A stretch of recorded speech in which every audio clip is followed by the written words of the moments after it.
Et avec nous pour revenir sur ce mini-crash boursier, Mohamed Jadri, analyste économique. Il est en direct de Rabat avec nous. Mohamed Jadri, bonjour et merci d'avoir accepté notre invitation. Bonjour.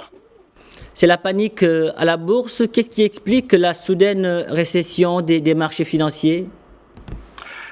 Pour répondre à cette question, il faut revenir un petit peu en arrière parce que ça a commencé vendredi dernier à New York parce qu'il y avait la publication d'un rapport sur le chômage aux États-Unis et on voit que le taux de chômage a été augmenté ces derniers temps. Donc c'est la raison pour laquelle la bourse de New York a chuté le vendredi dernier et on voit aujourd'hui, après l'ouverture, quel que soit en Asie ou même en Europe, que ça commence à chuter encore une fois. C'est la première fois depuis 1987 pour quelques bourses en Asie et il y a des craintes que ça commence, après la vague inflationniste aux États-Unis, qu'il y a aujourd'hui une récession et les gens commencent à craindre. C'est la raison pour laquelle il y a pas mal d'indices boursiers, quel que soit en Asie ou bien même en Europe. Il y a une boule de neige et on voit aujourd'hui qu'il y a une chute brutale parce qu'on parle, ce n'est pas moins d'1% ou 2%, mais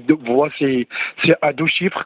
Donc la situation commence à s'inquiéter, mais moi je pense que c'est encore prématuré de parler de l'impact négatif de cette chute au niveau des indices boursiers.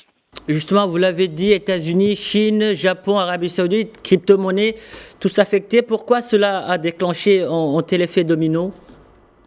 Moi, je pense que les gens, surtout les investisseurs au niveau des marchés financiers, ils veulent gagner de l'argent et avoir de la rentabilité. Et ils voient que ce n'est pas le moment aujourd'hui pour avoir une bonne rentabilité parce que il se peut que la forêt cache une récession dans les mois à venir.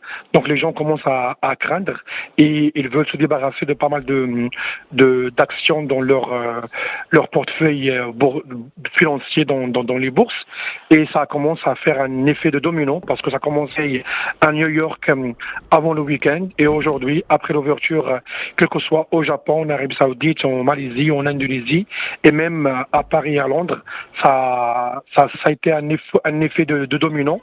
Donc, c'est la raison pour laquelle on voit aujourd'hui que les gens craignent qu'il y aura une récession dans le deuxième semestre de 2024 parce que le taux de chômage aux États-Unis a été augmenté d'une manière assez significative après la vague inflationniste de 2023 et 2022. Donc, les gens commencent à avoir de la crainte et on voit que à chaque fois, lorsqu'il n'y a pas de visibilité, il n'y a pas de transparence et il y a de la peur, les gens commencent à croiser les doigts et on voit aujourd'hui qu'il y a une chute qui a commencé aux États-Unis en passant par l'Asie et ce matin, elle est arrivée en Europe. Et au Maroc, y a-t-il un risque de contagion ?